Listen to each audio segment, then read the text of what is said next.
What is your mind full of?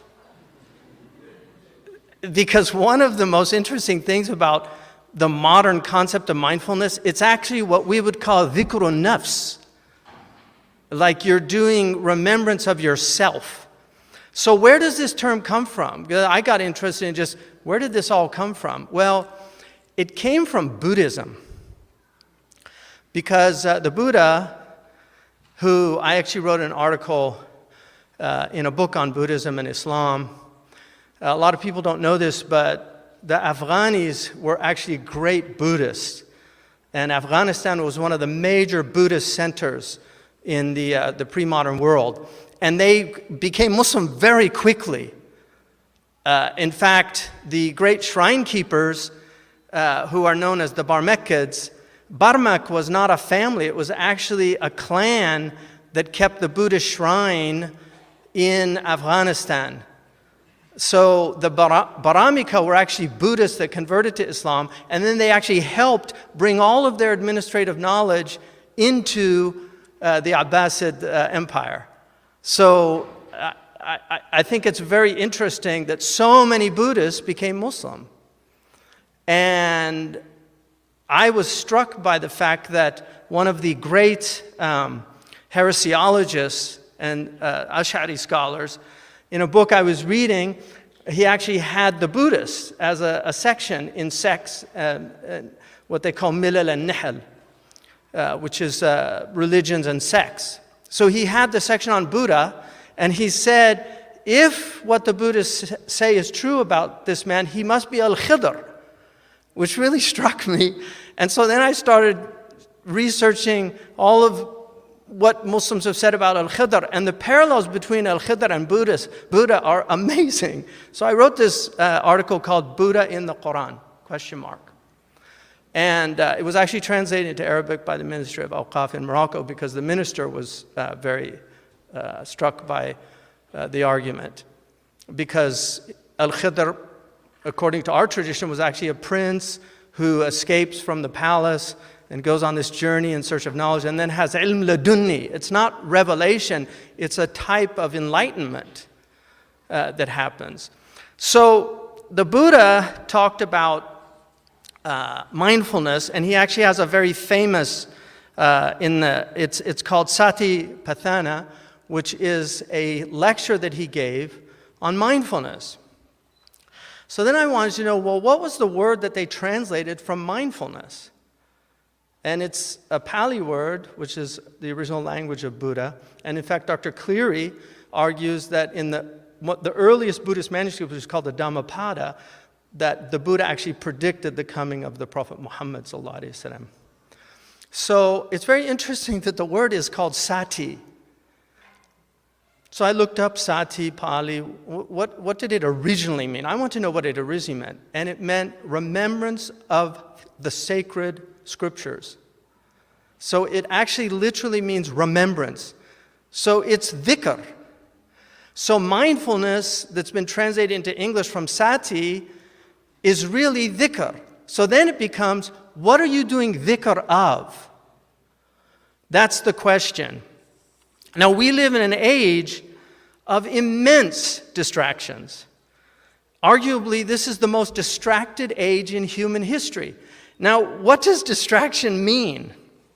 Well, according to the dictionary, it means a state of being distracted. This is what drove people like Derrida crazy. But the second meaning is mental distress or derangement.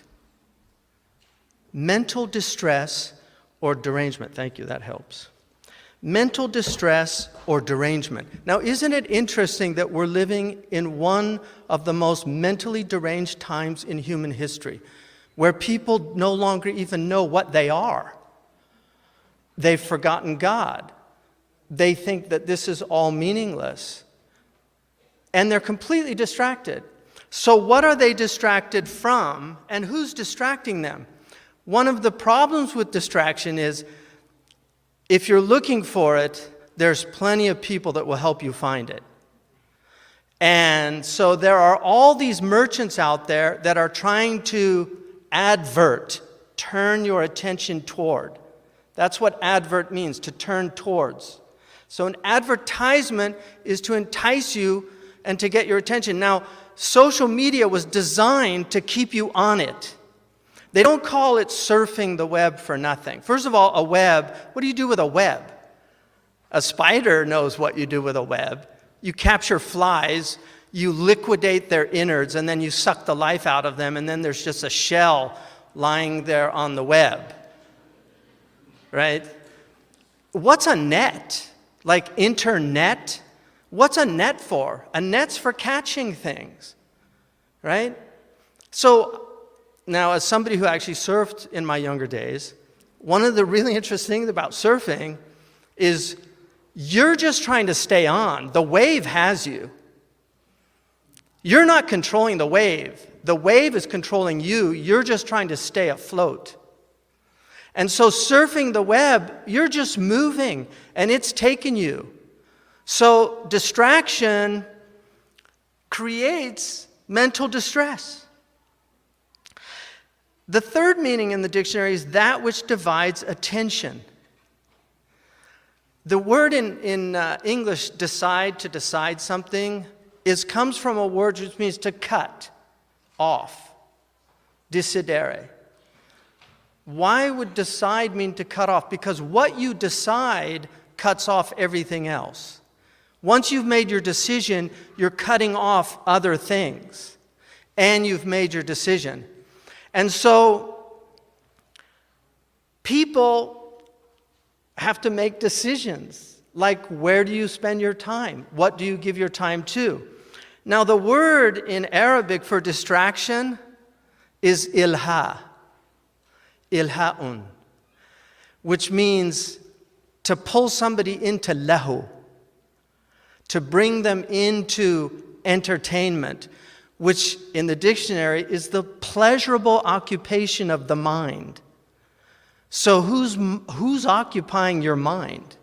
Now, what you give your attention to will determine your reality. What you give your attention to will determine your reality. What does that mean? It means that if you're always watching news about crime, you're going to think that crime is far more prevalent than it actually is, and you will be scared. You'll be walking around thinking, like Chicken Little, that the sky is falling. So what you give your attention to is going to determine your reality. And what God is asking us is to give our attention to God. Now, what is in Arabic intention? What is the attention? Well, in English, it has a lot of really interesting meanings. One of them is courtesy. Like you say, he was very attentive to me. Attentions are what a lover gives their beloved. Attention is also a word for devotion. So your attention is your devotion. It's what you're attending to. It's what you're giving your time to. So in Arabic, one of the words for it is ihtimam. It's what you're concerned with. It's your hum.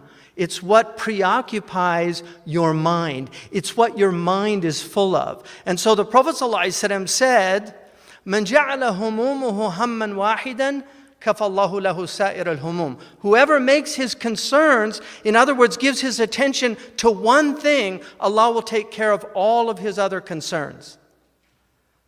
What's that? Hamm al-akhirah. It's hamm al-akhirah. So we're living in a time